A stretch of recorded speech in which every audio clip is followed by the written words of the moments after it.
मूकं करोति वाचालं पङ्गुं लङ्घयते गिरिं यत्कृपात्तमहं वन्दे परमानन्दमाधवम्। श्रीमन्मदनगोपालं वृन्दारण्यपुरन्दरं श्रीगोविन्दं प्रपद्येऽहं दीनानुग्रहकालकम्। वंशीविभूषितकरान्नवनीरदाभात् पीताम्बरादर्णबिम्बफलाधरोष्ठात् पूर्णेन्दुसुन्दरमुखादरविन्दनेत्रात् कृष्णात् परं किमपि तत्त्वमहं न जाने। नवजलधरवर्णं चम्पकोद्भासिकर्णम् विकसितनलिनास्यं विस्फुरन्मन्दहास्यम् कनकरुचिदुकूलं चारुबर्हावचूलं कमपि निखिलसारं नौमि गोपीकुमारम्। मने प्राण कोई निकले थोड़े ही, योग माया के अंचल की छाया में मानो उनके चिन्मय प्राणों का व्यापार अदृश्य हो गया। विषम इति लीला सृष्टवार्थम योग मायैव नित्यानामपि तेषाम असूनाच्छाद्य तथा दर्शनात्। योग माया के आंचल की छाया में उनके चिन्मय प्राण निश्चेष्ट हो गए, प्राणों का व्यापार अदृश्य हो गया, स्थगित हो गया और वो दिखाई पड़े मानो सब के सब गिर गए हैं। अब ये शाखाओं को ढूंढते हुए श्याम सुंदर वहां पर पहुंचे। अब ये करुणा सिंधु उमड़ पड़ा इनका करुणा समुद्र और ये बड़े दुखी हो गए। हाय हाय, ये हमारे सखा और हमारी गाय ये सब के सब आज बड़ी बुरी स्थिति में आ गई हैं। बड़ा प्राणों में उनके एक व्याकुलता का भाव भर गया। तो अथ मुहूर्त पूर्ता वागतोयम तोयद श्यामल मूर्तिर्मूर्तानेव तान पश्यन्यादृश श्यामलता माजगामा। गोपाल चंपू का है। कहते हैं कि वो उनकी उस नवनीरद श्यामल मूर्ति पर उस सौंदर्य समुद्र उस नील कलेवर पर क्षण भर में ही मानो उनके अंतर से कैसी पीड़ा निकली कि उस श्यामल कलेवर पर नए नए मानो कितने काले पर्दे आ गए, काले आवरण आ गए। उनके श्याम श्रीअंगों पर एक कैसी विचित्र श्यामता जो पहले से दूसरे ढंग की, माने ये प्रसन्नता जनित नहीं, व्यथा जनित म्लानता का एक पुंज मानो उनके श्यामल शरीर पर नई श्यामता के रूप में बिखर गया। बड़े दुखी हो गए श्याम सुंदर, हृदय उनका विगलित हो गया। वे क्रम से देखने एक का मुंह देखने लगे। ये तोक पड़ा है, ये सुबल पड़ा है, ये श्रीदाम पड़ा है। तो उनकी आंखों में जल की धारा बहने लगी और तमाम कपोल भीग गए। श्री बजकुल चंद्रमसक क्रमशः सर्वेषाम मुखमभिदत्तदशः स्मितिगत निजाधारा नेत्राम्बुधारा निपेतुः। आंखों की अश्रुधाराओं से उनके तमाम कपोल भीग गए। बस अब भगवान की अश्रुधारा, आंखों की जो अश्रुधारा अब तक शोकाश्रु बहा रही थी, भगवान की लीला शक्ति ने उनमें अब अमृत भर दिया, उन आंखों में अमृत भर दिया। अब भगवान की फिर आंखें गिरने लगी उन तरफ, जिसकी ओर आंख गई वही उठ बैठा। यथाक्रमं सर्वं चेतयामासो। बड़ा आश्चर्य हुआ। वो मुग्ध भेष में बाल लीला में अपने ऐश्वर्य को कितना ही अतल तल में डुबो दें, पर जहां पर ऐश्वर्य को सेवा करने का अवसर मिलता है वहां ऐश्वर्य चूकता नहीं सेवा करने से। तो आज ऐश्वर्य फिर प्रकट हुआ, क्रियाशील हो गया। भगवान की आंखें झर रही थीं अनुताप से। बड़ा संताप था अपने सखाओं के और गायों के निधन हो जाने का, पर वो अनुताप के आंसू, अनुताप की दृष्टि ऐश्वर्य के द्वारा सन गई। अब फिर पुनर्जीवन क्यों न मिले? तमाम शिशु नवजीवन को जीवन प्राप्त हो गए। वीक्षतान वो यथा भूतान कृष्णो योगेश्वरेश्वरः इक्षयामृत वर्षिण्या स्वनाथान समजीवयन। वो अमृत वर्षणी दृष्टि जिस जिस पर पड़ी, सब पर पड़ी योगेश्वरेश्वर श्री कृष्ण की, और सब के सब उस अमृत दृष्टि की दृष्टि से सब के सब जीवित हो गए। जीवित होकर सब उठे और सब ने कन्हैया को आलिंगन कर लिया। अब कन्हैया जितने गोप उतने कन्हैया बन गए। युगपदेव सर्वान कृष्ट्वा पृथगेवा सृष्टवान। अब ये पता नहीं लगा, सबने अलग अलग श्री कृष्ण को का आलिंगन किया, सबने अलग अलग अपनी भुज पाशों में बांधा, पर प्राकृतिक बुद्धि कोई इसका समाधान कर सके ये कोई कुछ नहीं कर सकता। तो बालक जब उनके श्री कृष्ण के गले लगे और आलिंगन कर लिया, उस समय उनकी क्या दशा हुई इसको कोई बता तो सकता नहीं। जिनकी दशा हुई उन्हीं को कुछ अनुभव है। वे ही ग्वाल बाल अगर कभी हम लोग बन सके तो भले ही जाने, जान नहीं सकते। संकेत करते हैं एक गोस्वामी पाद उसको देख करके, दृष्टिर्वाष्पमिता तनुस्तिमिता मंतर्लीनता मित्थम संगति साधने तु निखिले भीक्षणं गति व्यर्थताम। किम सौख्यमेतदिति च स्फूर्तिं विना अवस्थितौ कंचित कोपि न किंचिदुज्झितुमभूत् शक्ति प्रयुक्तश्चरम्। गोपाल चंपू का वो बाष्प धारा से बालकों की दृष्टि अवरुद्ध हो गई, रुक गई। शरीर उनका निश्चेष्ट हो गया, चेतना उनकी लुप्त हो गई। इस प्रकार मिलने के सभी साधन मानो बारंबार व्यर्थ होते गए। यहाँ तक कि उनको ये भी भान नहीं रहा कि सुख की अवस्था है या दुख की अवस्था है। बड़ी देर तक पकड़े ही रह गए, कोई किंचित मात्र भी छोड़ने में समर्थ ही नहीं हुआ। ये दशा उनके आलिंगन करके पकड़े हुए हैं। जब वो प्रकृतिस्थ हुए तब देखा गायों की दशा। गावोहं कृति घोषणा वलयिता कृष्णं लिहन्त्याश्चिरात् तद्बाहुद्वयवेष्टनेन विलसत् कंठः समुत्कंठिताः यतनात्याजित तद्ग्रहाश्च पशुपैर्क्षिप्ताश्च तत्सुचरन् तास्तद्वक्त सुधा करित सुधा पीताव तृप्ते क्षणाः। ये गायें सब हुंकार करती हुई श्री कृष्ण को घेर कर खड़ी हो गई, सब जीवित हो गई ना, और उत्कंठा से भरकर बड़ी देर तक उन्हें चाटती रही। नील सुंदर नीलमणि उन्हें गलवाही दे के खड़े हो गए, उनके गले में हाथ डाल डाल कर खड़े हो गए। प्रत्येक गाय के गले पर श्री कृष्ण का हाथ है, और अब न गायें चाटना छोड़ें और न उनका हाथ हटे। तो शिशु लोगों ने, बच्चों ने देखा कि बड़ी देर हो गई है, तो शिशुओं ने आकर के बड़ा प्रयास करके श्री कृष्ण के हाथ को अलग किया, बाहुपाश से मुक्त किया। परंतु वो जो गायें रहीं वो अपने नेत्रों को हटा नहीं सकी मुखचंद्र सुधा का पान करने से। बड़ी देर तक वो ज्यों की तो खड़ी रही, वे तृप्त नहीं हो सकी इस अनंत सुधाकर की, अनुपम सुधाकर की सुधा का पान करके।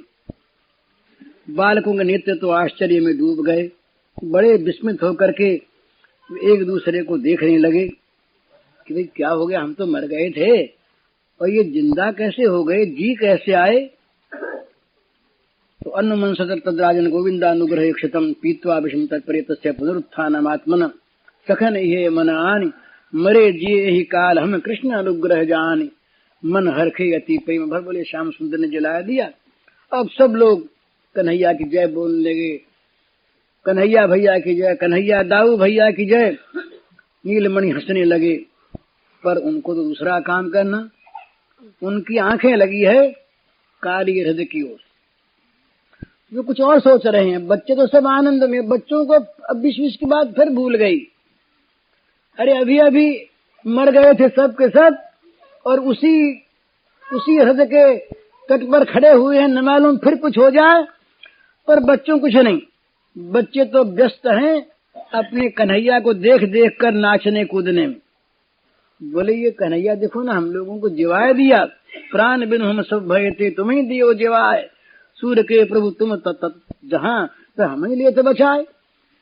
तुम तो हमको बचाने वाले, तुम जहां गए हमको बचा लिया।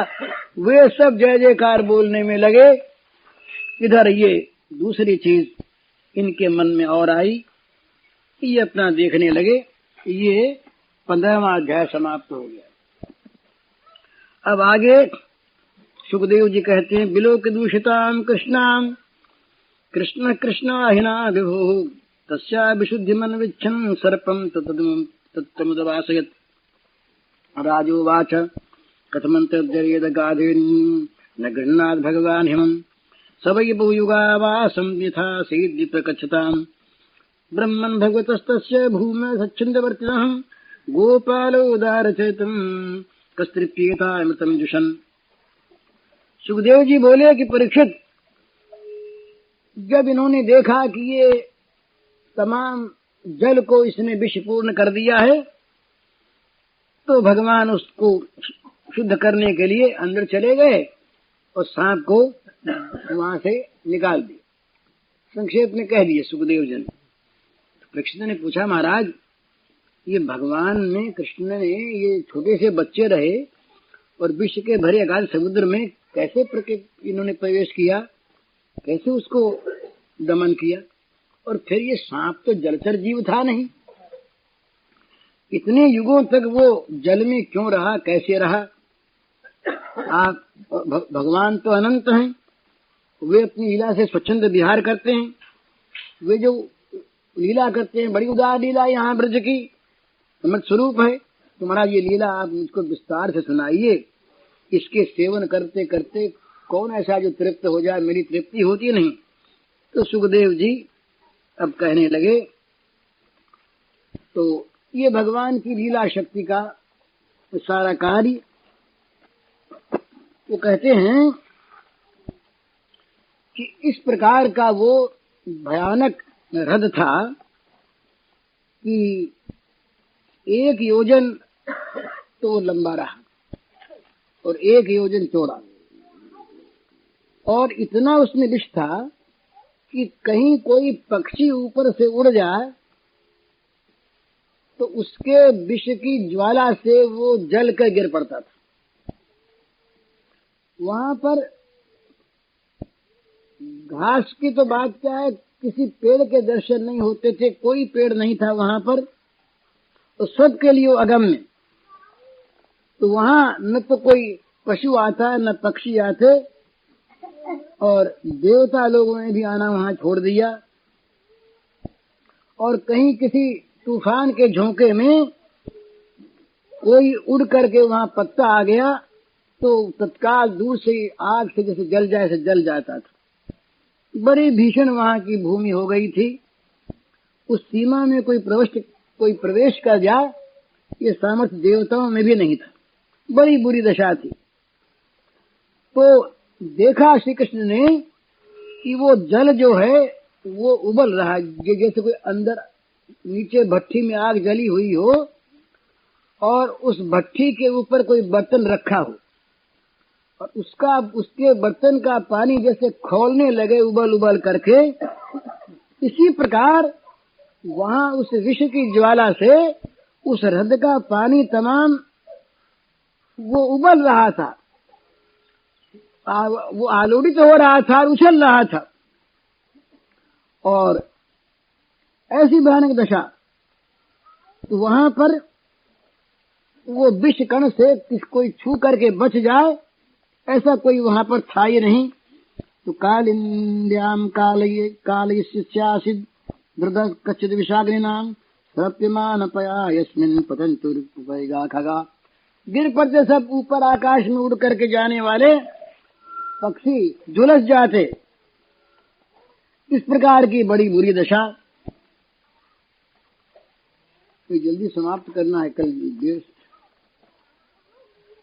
तो लेकिन एक चीज थी, उसके किनारे पर एक पेड़ रहा, कदम्ब का पेड़, वो नहीं जला।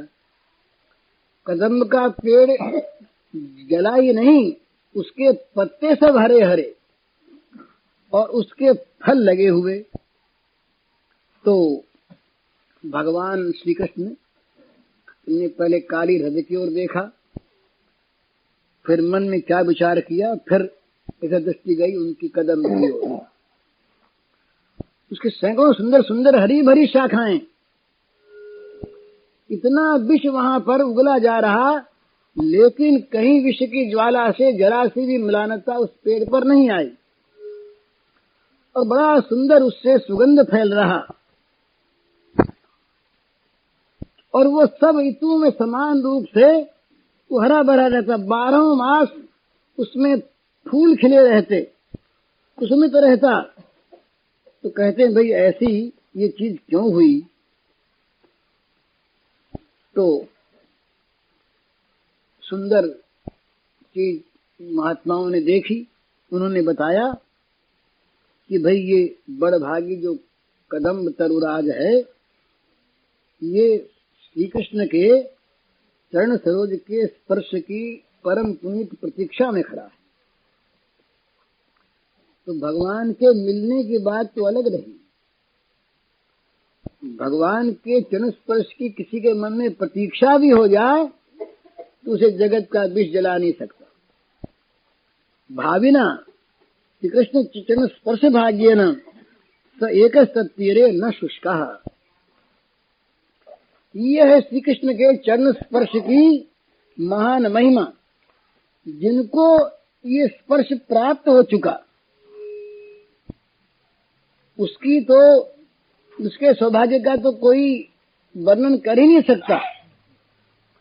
पर भगवान की कृपा शक्ति भविष्य में हजारों हजारों युगों के बाद भी यदि ये विधान कर दे पहले से कि इतने हजार वर्षों के बाद चरणों का स्पर्श प्राप्त होगा, तो भगवान की जो लीला शक्ति है वो वहां पर उसकी रक्षा में सेवा में लग जाती है। तो सुदूर भविष्य में अमुक द्वापर के अमुक अंत में ब्रजेंद्र नंदन अपने बाल्यावेश की मौज में इस कदम्ब पर चढ़ेंगे और काली दमन की लीला का उपक्रम यहीं से होगा। ये मानो वर्णन इस वृक्षराज के हृदय पर अंकित है। इसके भाल में ये लिख दिया गया। फिर काली ये विष इसका क्या बिगाड़ सकता है? ऐसा कहते हैं कि जिसकी जीभ के अग्रभाग पर भगवान का नाम आ जाता है, जिसके कानों में भगवान नाम प्रविष्ट हो जाता है, जिसके मानस तल में भगवान नाम का प्रकाश उदित हो जाता है, जो एक बार कह देता है नाथ मैं तुम्हारा, वही जब सारे भयों से मुक्त हो जाता है, तो इसको तो चरणों के स्पर्श प्राप्त होने वाला ही निश्चित हो चुका। तो इसलिए विष की ज्वाला ने काम नहीं किया, विष अमृत हो गया इस पेड़ के लिए। या पर कृष्ण चरण परसी हैं, ई चढ़िया दुष्ट ही करसी हैं, भावी जा कदम्ब किए थे, विष जल परस सके तही कैसे। इसलिए ये विष की कराल ज्वालाओं से भी निरंतर घिरा हुआ रहकर भी ये वृक्ष सुरक्षित है और नित्य नए उल्लास को लिए हुए मिलेंगे ना। कृष्ण चरण स्पर्श होगा ना। हम लोग तो अधीर हो जाते हैं, बोले इतने दिन हो गए भजन करते नहीं मिले, चलो छोड़ो। 10-5 दिन बीत जाए, साल 2 साल बीत जाए, और इतने दिन प्रेम किया, अरे प्रेम किया तो प्रेम के बदले में मोर खरीद लोगे भगवान को। पर ये न जाने ये वृक्ष कब से श्रृंगार सज के बैठा, रोज रोज रोज नया श्रृंगार करता है, नए नए पुष्प, नए नए पल्लव, नए नए फलों को धारण करके, मानो ये नेत्रों के पावड़े बिछा बिछा कर नित्य नील सुंदर का प्रेमा आह्वान करता है कि आओ आओ मेरे देवता, मेरे प्राण, मेरे अभिलाषा पूर्ण हो। बोले अभी तो 1000 वर्ष बाकी है। 1000 वर्ष के बाद आओगे ना, 1000 वर्ष के बाद तुम्हारे चरणों का स्पर्श प्राप्त होगा ना। तो उन महात्माओं ने देखा, भक्तों ने देखा कि ये चरण स्पर्श की प्रतीक्षा को लिए जीवित है और सोल्लास जीवित है। इसके हृदय में आनंद का स्पंदन नित्य हो रहा है, कहीं इसको विष की ज्वाला जलाती नहीं। ये एक समाधान। पर श्री कृष्ण इसको स्वीकार थोड़ी करेंगे, वो तो बाल लीला, वो तो कहीं मेरे चरणों का स्पर्श पाने के लिए जीवित है, ऐसा नहीं। वो कहेंगे दूसरी बात। तो इन्होंने ये कहा कि ये गरुड़ जी अमृत के घट को लेके जा रहे थे और घड़े को लिए हुए कुछ देर तक इस पेड़ पर बैठ गए। तो अमृत के घट का इस पेड़ के साथ संस्पर्श हो गया, छू गया, अमृत छू गया, इसलिए अमृत के स्पर्श से ये कदम्ब अमर हो गया। अमृत माहर्ता गरुत्मता क्रांतत्वादिति च पुराणांतरम। तो ये कथा पुराणांतर में आती है। तो इस प्रकार से वो पेड़ वहां पर, इनके मन में क्या आया कि भाई अब तो काली हृदय का विष मिटाना है और अब ये मैं चढ़ जाऊं इसके ऊपर, कदम्ब के पेड़ पर, और चढ़ के ऊपर से कूद जाऊं। यूं तो मुझे जाने देंगे नहीं, ये बच्चे सब पकड़ लेंगे, मुझे नहीं जाने देंगे अंदर। तो खेल ही खेल में चढ़ जाऊं मैं ऊपर। भगवान की लीला शुरू होने वाली, तो मुंह पर जरा हंसी आ गई। कृष्ण जरा पेड़ की ओर देख करके मुस्कुरा दिए और नेत्र और भी चंचल हो उठे और दहनी भुजा कालिंदी उस कालिंदी हृदय की ओर उठ गई। और मानो नील सुंदर ने, नीलमणि ने कुछ कहना शुरू किया। स्वर में कुछ गंभीरता है, पर वो बाल्यावेश की बड़ी सरलता, बाल माधुरी, और मानो वो सरसता झर रही है उनसे, और एक ही साथ बच्चों से बोल गए, अहो वैश्याः पश्यथ अत्योदक स्तंभ विद्या कृतावकाश प्रकाश मान रजनी स्वसदने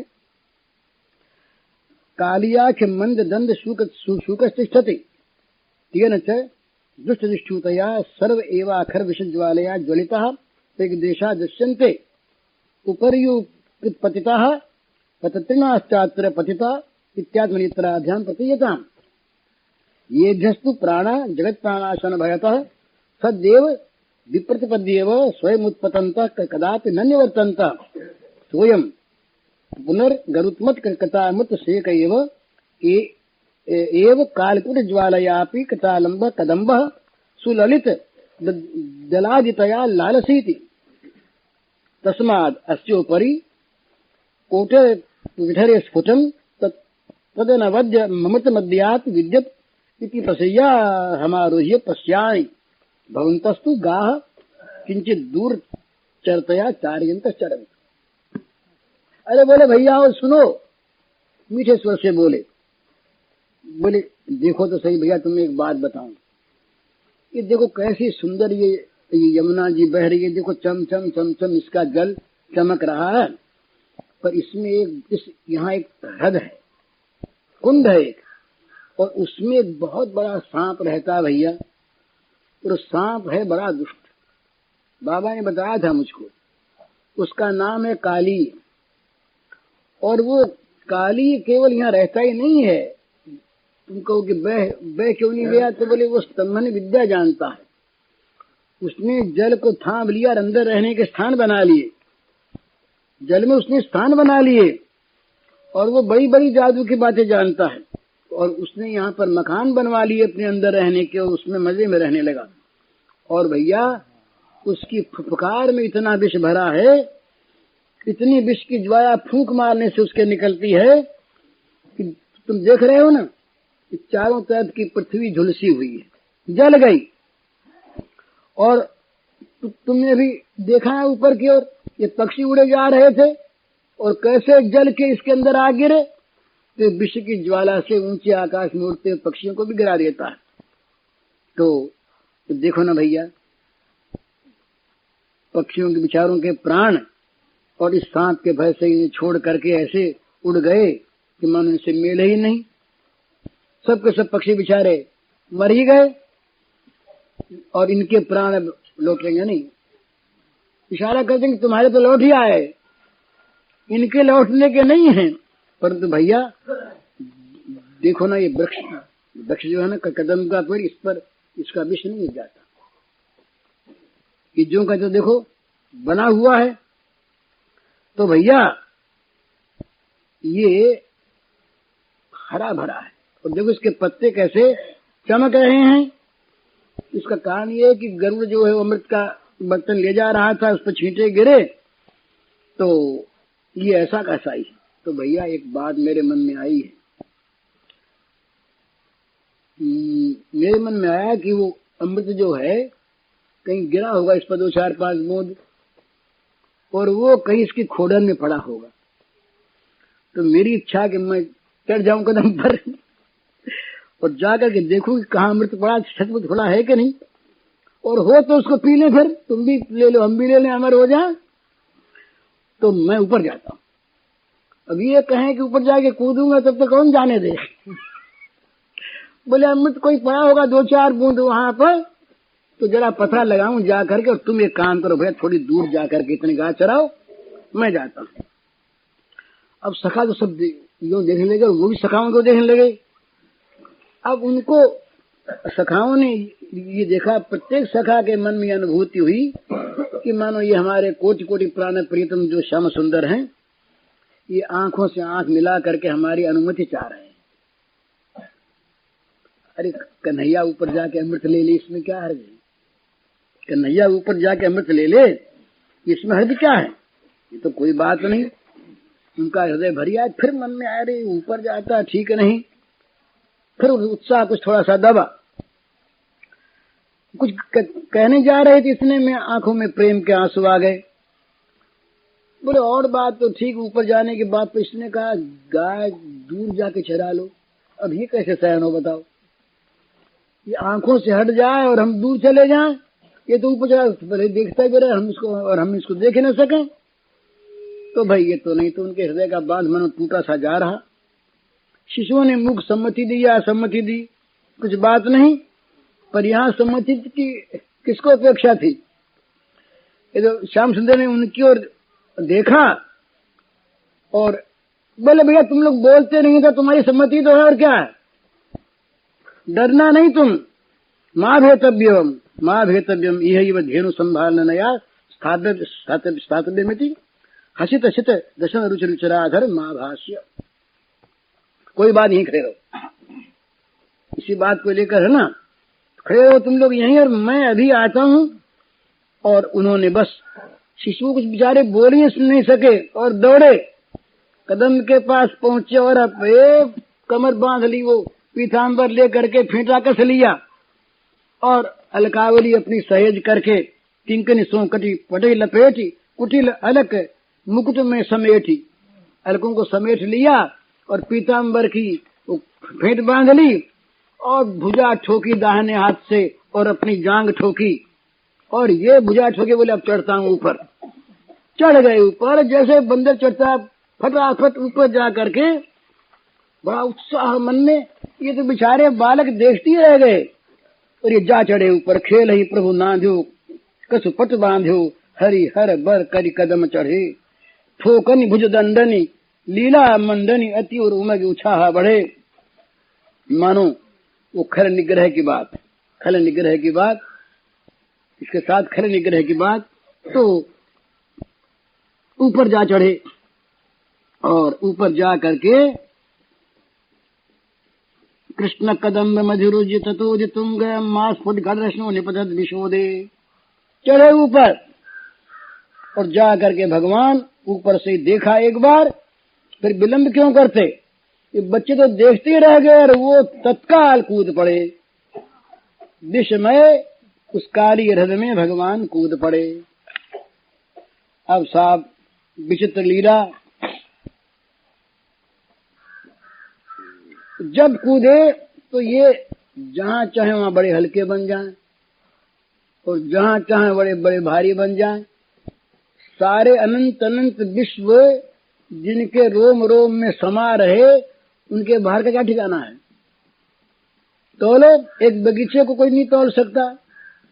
अनंत विश्व जिनके एक एक रोम में रम रहे हैं, उनके भार का क्या ठिकाना। और हल्के बन जाएं तो मृदुनी कुसुमादपि, रुई का जरा सा फूहा उससे भी हल्के बन जाए तो उछले, तो जरा भारी होके गिरे, भारी होके गिरे तो बस हृदय में तो चारों ओर पानी एकदम उछल उठा।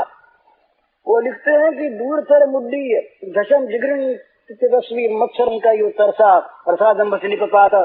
वो जैसे कोई अत्यंत वेग से उड़ता हुआ मत्स्यरंग कोई जीव होता होगा, वो ऊपर उड़ता हुआ नीचे किसी मछली को देख ले और वो जैसे चोंच में भरने के लिए उस जल में फलांग मारता कूदता है, उसी प्रकार ये भय शून्य होकर उस कदम्ब की ऊंची से ऊंची डाल से तुंग शाखा से नीचे समाज और ऐसे जोर से गिरे 400 हाथ तक वो विषमय जल का प्रवाह बहता। अब ये कहते हैं कि नीलमणि माता के गोद में जाके बैठते हैं तो माता को लगता है कि कुछ फूल रख दिया, पता नहीं लगता, बाहर कुछ होता ही नहीं, जरा सा मानो वो एक रुई का खोआ है, वो श्यामल कोमल सिद्ध लघु भार सम्मिलित भगवान के श्रीअंग, वही जब असुरों के साथ बढ़ते हैं तब मानो हजारों लाखों बदरे साथ आकर के गिर पड़े हैं। ऐसा करोड़ों करोड़ों ब्रह्मांडों का भार और करोड़ों करोड़ों बदरों की कठोरता इसलिए अंगों में इस समय व्यक्त हो जाती है। तो भगवान जब कूदे और उधर बच्चों ने कहा ये तो अंदर कूद गया, जब उछलता हुआ सा मालूम दिया, तो नाग बधू सब उन्होंने देखा। ये ऐसी जात कैसे होती थी कि जो इस तरह की नाग जाति देव जाति थी, इनमें ये पुरुषों में तो अधिक समय तक सर्प बने रहते थे और स्त्रियां थी वो दीवांगना के रूप में रहा करती थी। तो ये कूद करके जल को उछालते हुए उसके सोने का घर था शयनगृह, बड़ा सुंदर दिन माया का बना, उसके पास जाकर के बैठ गए। तो नाग बधुएं तमाम इकट्ठी हो गई वहां पर। नाग बधुओं ने जब देखा इस श्याम सुंदर को, तो उनका हृदय मानो कोई पूर्व स्मृति जाग उठी उनके मन में, जिनको पाने के लिए उनका मन रात दिन लालाई था, वो वस्तु मिल गई। याद तो नहीं आया कि क्या वस्तु मिल गई, पर मानो हृदय की कोई चीज उनको प्राप्त हो गई और देख करके उनके मन में दया आई कि ये नाग जब तक जागे नहीं इससे पहले ये बच्चा भाग जाए यहाँ से तो ठीक। तो ये कहने लगी तुम पानी मत उछाल, धीरे बोलिए पानी मत उछाल और जोर जोर से बोल मत, कहाँ से आया तू, जल्दी भाग जा। कहो कौन को बालक है तू, बार बार कहीं भागे न जाई, छन कहीं मैं जरी भस्म होई वो, जब देखे उठ जागे जमाई। ये उठ करके कहीं इसने उबासी भी ली तो इतना जहर फैलेगा कि फिर तू भाग नहीं सकेगा, तू भाग जा। तो यहाँ एक बात और हुई थी, वो बात क्या हुई थी, ये पहले दिन रात्रि की बात है कि सो रहे थे श्याम सुंदर। तो सोते सोते रात को उजग करके उठे, सूरदास ने इसको देखा, उजग करके उठे, मैया जाए, मैया कहाँ गई, मैया कहाँ गई। तो मैया बाबा तो तू आ गए, क्या हुआ कन्हैया। बोले मैया सपना आया मुझे, सपना आया, ऐसा आया कि मानो क्या हुआ, किसी ने गिरा दिया कि मैं कूद गया। मैं तो मैया जमुना जी में कूद गया। तो मैया के मन में वो वात्सल्य भाव, मैया ने कहा कोई बात नहीं, ऐसे ही बेटा सपना आ गया। इशारा कर दिया भगवान ने, सपना ऐसे आ गया होगा बेटा, कोई बात नहीं। सबकी उनकी मार के सुलाए दिया। और उधर नंद बाबा से कहा, बोले सपना आया, एक बड़ी बड़ी चीज हुई, सवेरे ब्राह्मणों को बुला करके सुखवाचन करवाना है और दान करना है, गायों की पूंछ फिरवानी है और प्रायश्चित पहले से करा देना है। तय हो गया, सो गए। उधर क्या हुआ, नारद बाबा ने देखा देर हो रही है और काली हरिका भी विष जल्दी शुद्ध हो जाए तो बड़ा अच्छा है। तो लीला शक्ति की प्रेरणा हुई नारद जी को। नारद जी पहुंचे कंस के पास और कंस के जाकर के बोले कि देखो कंस, तुमने तो सारे उपाय करी, तुम्हारा उपाय कोई काम लगता ही नहीं। बोले हाँ, काम तो नहीं लगा महाराज। तो बोले एक उपाय हम बताएं तुमको। बोले बताइए। अरे बोले वहाँ एक जमुना जी में एक कुंड है, उसमें रहता काली नाग बना, वो तो मालूम रहता हूँ जहर जय फला। बोले उसमें कुछ ऐसे कमल खिलते हैं, दूसरा ये लेने से। तो तुम नंद के पास आदमी भेजो कि हमको उस काली हृद के कमल चाहिए, और वो जो कमल है तो तुरंत चाहिए। कल हमारे पास वो कमल पहुंच जाए, अगर न पहुंचे तो तुम्हारे बालकों को मार डालेंगे। तो और तो वहाँ किसी में साहस वास है नहीं, उस कन्हैये पर ही उनका विश्वास भी है। वो कई असुरों को मार चुका है, वो ही जाएगा कमल लाने। तो कमल लाने वो जाएगा तो वहाँ उस सांप का जहर है, वो मर जाएगा। तो ये काम तू कर। तो कंस ने कहा बाबा जी आपने तो बड़ी अच्छी बात बताई।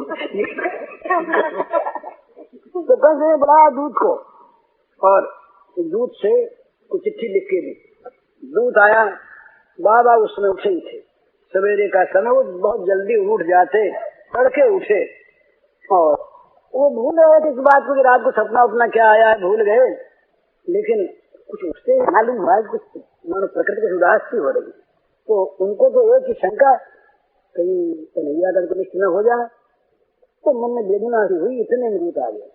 दूत ने आज कहा कि महाराज ये बोले तुम रात को है। बोले हम तो अभी भेजा तुम रातों रात जाके चिट्ठी पहुंचा के आओ, कल ही दरकार है। बोले क्या दरकार है? बोले चिट्ठी बांट लीजिए आप।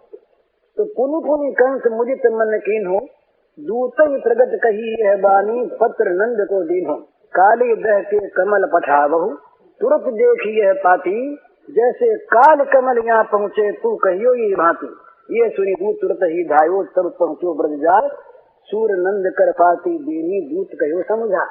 दूत ने आकर के कहा महाराज इस प्रकार से हमारे महाराज को काली दह के कमल चाहिए और कल चाहिए, देर उसमें हो नहीं, कल शाम से पहले पहले कमल पहुंच जाए, नहीं तो कंस राजा को बड़ा क्रोध आवेगा, फिर कुछ अनिष्ट हो जाए। तो उन्होंने कह दिया है कि नंदराय से कह देना कि हाँ अगर हमारी बात न रही, हमारे कमल नहीं पहुंचे तो फिर हमारे जो मन में आवेगा सो कर।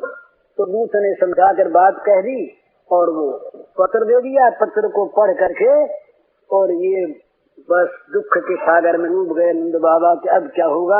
और अंदर जा करके और बजरानी के शयनागार में जा पहुँचे और बजरानी पूरे काम में लगी थी। जा करके बिछौने पर तो जैसे कोई कटा हुआ वृक्ष गिर जाए, प्रकार गिर, बड़े विह्वल। बोले भैया अब तो काल आ गया, लाला से पहले हम ही मर जाए तो बड़ा अच्छा है। यशोदा मैया आई, पूछा क्या बात, सब बात बताई। यशोदा मैया भी दुख सागर में डूब गई। इतने में श्याम सुंदर आ गए। अरे बोले मैया उदास क्यों? बाबा क्या बात है, उदासी कैसी? तो छिपावे भी और कहें भी आखिर कह दिया कि भैया इस प्रकार से लाला कंस का दूत आया। और अरे बोले कालीदा का कमल चाहिए ना बाबा, अभी ला दूंगा मैं। अब ये सोचने लगे कहीं कालीदह में ये चला गया तो मुश्किल होगी। नहीं लाने की बात नहीं। बोले नहीं बाबा मैं ला दूंगा। और बाबा देख मैं तुझसे पूछता हूँ आज तक मुझे कोई राक्षस मार सका क्या? ये नारायण देव मेरी रक्षा करना। बोले भैया ये तो करते रक्षा तो करते हैं। तो बोले कुछ नहीं, आए श्याम नंद पर धाये जानो मत पिता बेले खात, अब दूर करूँ दुख को कंसी पड़े देऊं जल जात। तुम सो कहो बात बाबा ये बहुत कर तुम सोच विचार, कहो कहाँ तुम सो में कार्य कंस करते तो तुम सो को सुधार। जब से जन्म भयो तुम्हारो पीते कटरवर चले कन्हाए, सूर्य शाम कुल जीवे तुमको जहाँ तहाँ कर लियो साथ।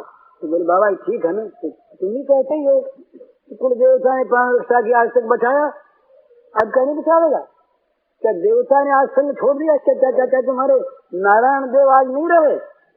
कुछ नहीं, मैं कमल को लाऊंगा बाबा तो देवता मेरी सहायता करें।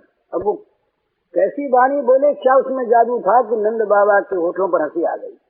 अब वो हंसी आने के साथ साथ ये घटना भूल गए। नंद बाबा के मन में दूध के आने की बात, चिट्ठी की बात मानो कोई हुई नहीं, याद नहीं रही, और नंद रानी भी भूल गए, सर्वथा भूल गए। निशंस कंस का दूत आया था और कमल भेजने का आदेश है, ये बात उनको याद ही नहीं रही। और कन्हैया भी अब चुप मार गए, मानो इन्होंने भी अब वही मूर्खता की चादर ओढ़ दी, फिर वही बाल लीला सर्व के सर्वित। वो अब बाबा से कहे बिना ही रोज जाते वैसे जंगल में चले गए थे, दाऊ को साथ नहीं ले गए थे। तो इस प्रकार जब उन्होंने पूछा नाग पत्नियों ने कि भैया तू क्यों आया है, तू जा जल्दी से, और तू अगर यहाँ रहा तो ये कहीं जाग गया हमारा काला नाग, तो इसके जागते ही अगर ये जमाई भी लेगा तो तू जल जाएगा। बड़ी मन में उनके दया आई और वो कहने लगी, तो ये बोले अरे तू पगली हो गई क्या? मैं तो आया हूँ इसलिए कि कंस ने भेजा और मैं तो यहाँ का कमल लेके जाऊंगा, तो तू जगा दे इसको, तो जल्दी से ये कमल दे दे। उर्द नारी की बानी सुन के आप हंसे मन में मुस्काई, मोको कंस पठायो देखन तू आगो दे जगाई, जगा दे इसको। अब जोर जोर से बोलने लगे और पानी लगे उछालने। अब वो नन्हे से हाथों से पानी तो कहाँ उछले, पर यहाँ तो सारा बल आ गया, ऐश्वर्य सारा आ गया, बड़े जोर से पानी उछालने लगे। अब बेचारी ये जल गई, ये तमाम नाग बधुएं कि राम राम राम राम, अब क्या होगा? ये बच्चा कितना सुंदर बच्चा है और उसके तो जहर का पार नहीं, और वो तो कुछ मानने वाला है नहीं। तो अब ये पानी को लगे झकझोरने बड़े जोर से। तस्य हृदय विहरतो भुजदंड घूर्ण वार घोष मंग वरवारण क्रमस्य आश्रुत्य तत्स्वसदनाभिभवम् निरीक्ष चक्षुश्रवान् दृश्यमानः। ये पानी को बड़े जोर से हिलाने लगे और काली के मन में आया कि ये कौन है, कहीं गरुड़ तो नहीं आ गया। इतने जोर से सोचा गरुड़ तो आ नहीं सकता, सोबरी ऋषि का साथ था। गरुड़ ने एक बार, ये ऋषि सोबरी ऋषि रहते थे, तो किसी मछली को उठा लिया, तो सोबरी ने शाप दे दिया कि तुम यहाँ नहीं आ सकोगे गरुड़। तो ये काली देह में बेचारा आकर के काली रहा था, तो सोचा काली यहाँ तो आवेगा नहीं, गरुड़ तो नहीं आया, लेकिन फिर ये हमारा घर ही गिरने जा रहा है। वो घर बना हुआ था दिव्य माया का जल के अंदर, ये माया स्वामी इन्होंने जब जल को शुरू किया हिलाना तो घर लगा हिलने, और जिस बिछौने पर सोया था वो बड़ी सुंदर मणियों की चीज थी, वो बिछौना हिलने लगा। तो काली ने देखा कि ये तो बड़ी आफत है, कौन आया, हमारा तो घर गिरने जा रहा है। तो बाहर निकला, सोने से उठकर बाहर निकला और बाहर निकल के देखा तो अति ऊधम सुनि काली डर्यो वज्र पर्यो कि गरुड़ बल कर्यो अरग अरग आयो ऋष भर्यो कोमल कुंवर दृष्टि पथ पर्यो।